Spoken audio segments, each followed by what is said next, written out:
प्राचीन मानव इतिहास में निएंडरथल और होमो सेपियंस के बीच संघर्ष एक महत्वपूर्ण और दिलचस्प अध्याय है।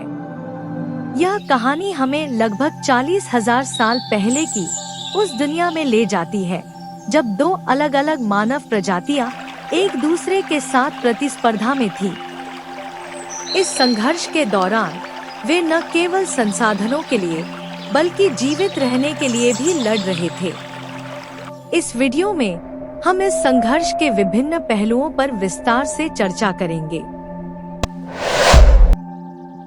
निएंडरथल एक विलुप्त मानव प्रजाति थी जो यूरोप और पश्चिमी एशिया में लगभग 400,000 से 40,000 साल पहले तक जीवित रही।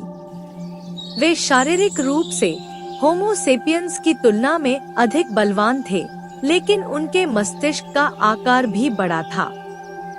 उनके पास शक्तिशाली हथियार और उपकरण बनाने की क्षमता थी और वे ठंडे वातावरण में भी जीवित रहने में सक्षम थे।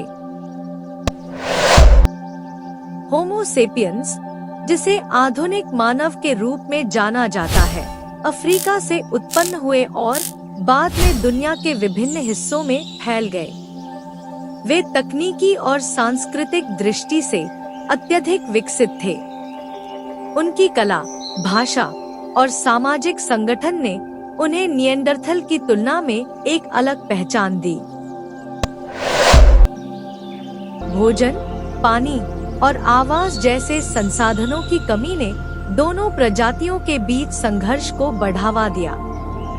निएंडरथल और होमो सेपियंस दोनों ही शिकार और फलों पर निर्भर थे, जिससे उनके बीच भोजन के लिए संघर्ष होना स्वाभाविक था।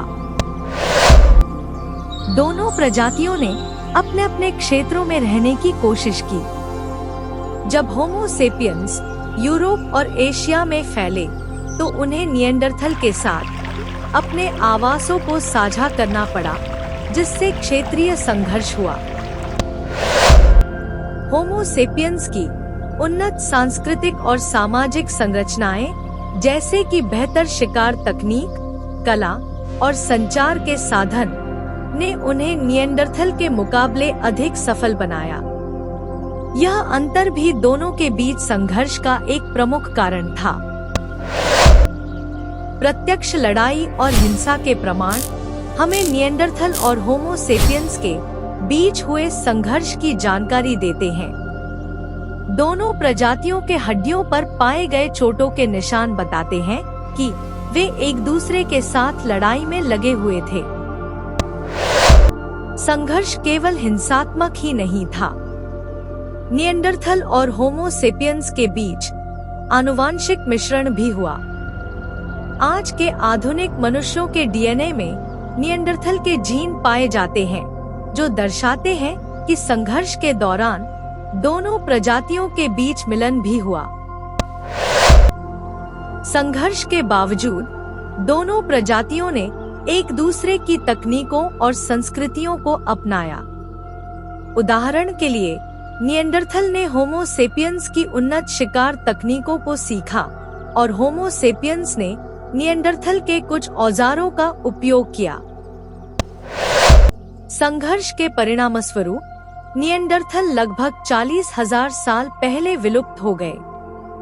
उनके विलुप्त होने के कई कारण हो सकते हैं। एक, जलवायु परिवर्तन। इस समय के दौरान जलवायु में बड़े बदलाव हुए, जिससे निएंडरथल को उनके आवास में कठिनाइयों का सामना करना पड़ा। 2, होमो सेपियंस का प्रभाव। होमो सेपियंस की उन्नत तकनीक और बेहतर सामाजिक संगठन ने उन्हें निएंडरथल के मुकाबले अधिक सफल बनाया, जिससे निएंडरथल का अस्तित्व संकट में पड़ा। 3, संसाधनों की कमी।